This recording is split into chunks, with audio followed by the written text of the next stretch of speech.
WSTKS-FM Worldwide. Digital collaborative learning for the 21st century.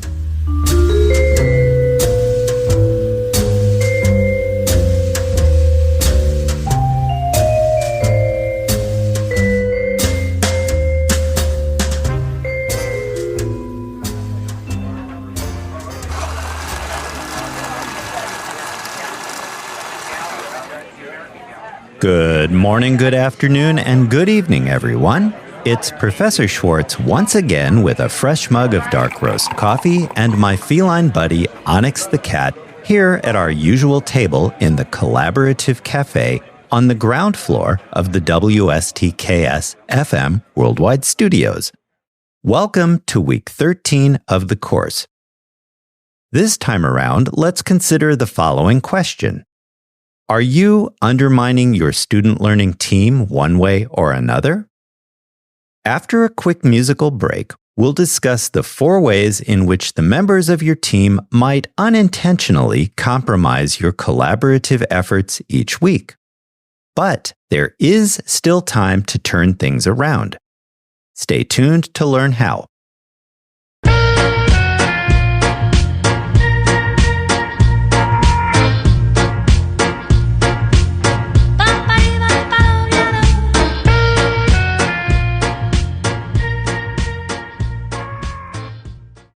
Okay, the first way you might unwittingly undermine your student learning team is through lackadaisical, half-hearted work habits.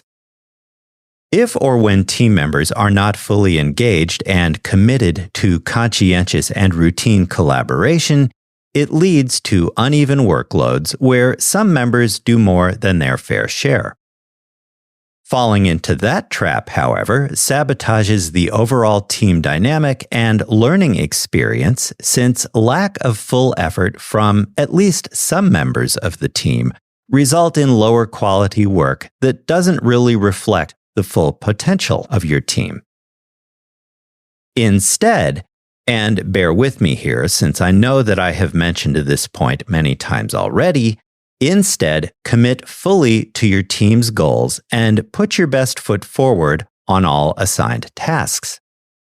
Avoid the temptation to get by with the minimum amount of work required. Routine check-ins with your teammates instead will help ensure that everyone holds up their end of the collaborative table. Another way you might undermine your team without really meaning to do so is to let feelings get in the way of and govern decisions. Listen, when one or more members of your team lets emotions like frustration or defensiveness cloud their judgment and interactions, it creates needless conflict and chips away at psychological safety, making it harder for team members to give or receive constructive feedback and accomplish the coursework at hand.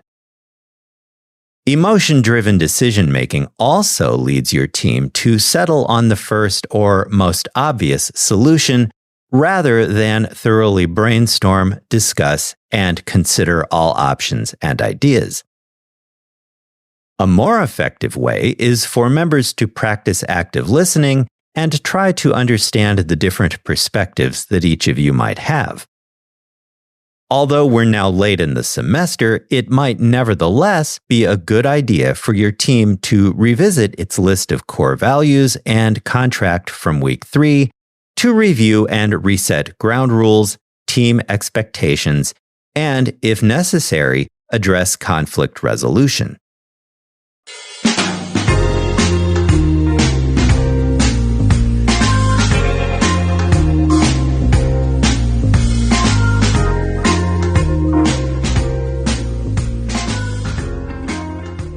A third way you might undermine the functioning of your student learning team could be through stubbornness, confusion, and disorganization on the part of some or perhaps all team members, each of which threatens overall team cohesion.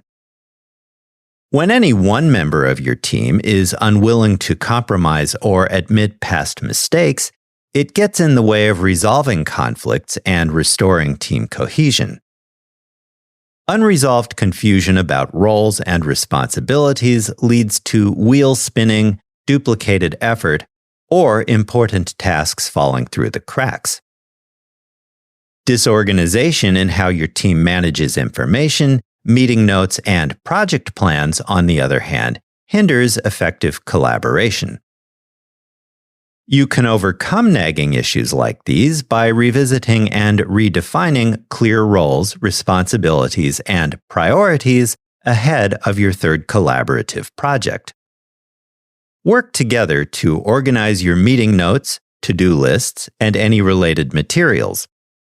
Above all, and whenever necessary, be willing to compromise and acknowledge mistakes to enable positive forward movement for the whole learning team and facilitate completion of your remaining work.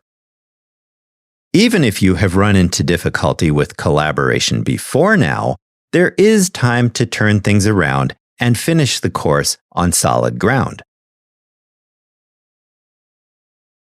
The fourth and final way you might undermine your team unintentionally is through over-reliance on digital communication.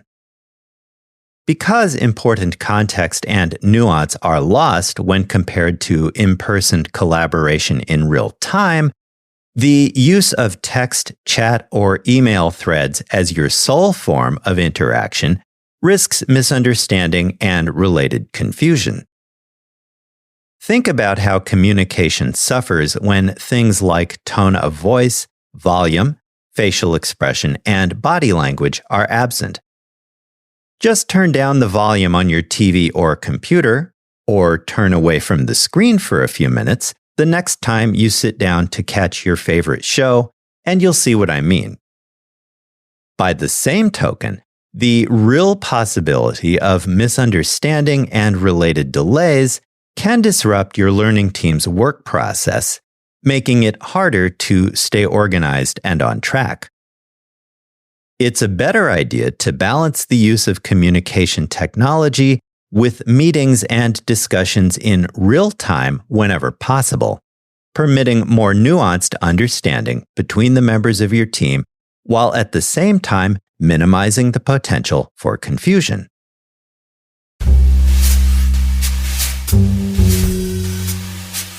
WSTKS-FM Worldwide. Digital collaborative learning for the 21st century. If you find this podcast helpful, be sure to hit like, share, and subscribe.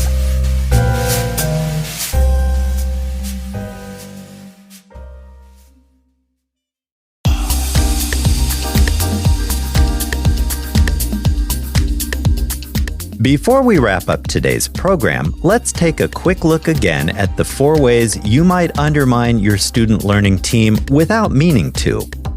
1. Lackadaisical, half-hearted work habits. 2. Letting emotions get in the way of and govern decisions. 3. Stubbornness, confusion, and disorganization. And 4. Over-reliance on digital communication, specifically text, chat, and email threads alone. Ensure greater team cohesion and single-mindedness instead through conscientious and routine collaboration, active listening and empathy, clarified roles and responsibilities, along with routine communication and collaboration in real time. The cultivation of habits like these will help your student learning team finish the course on a high note.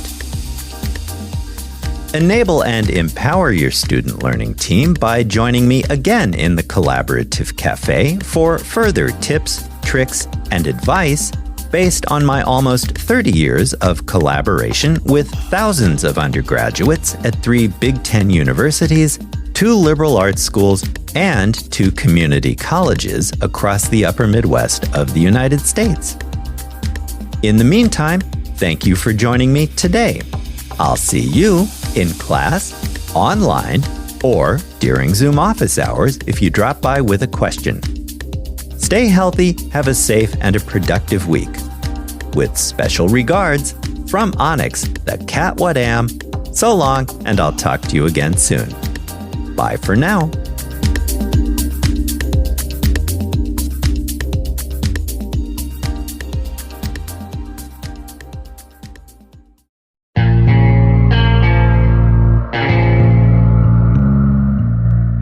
You've just heard a podcast from WSTKS-FM Worldwide. Digital collaborative learning for the 21st century.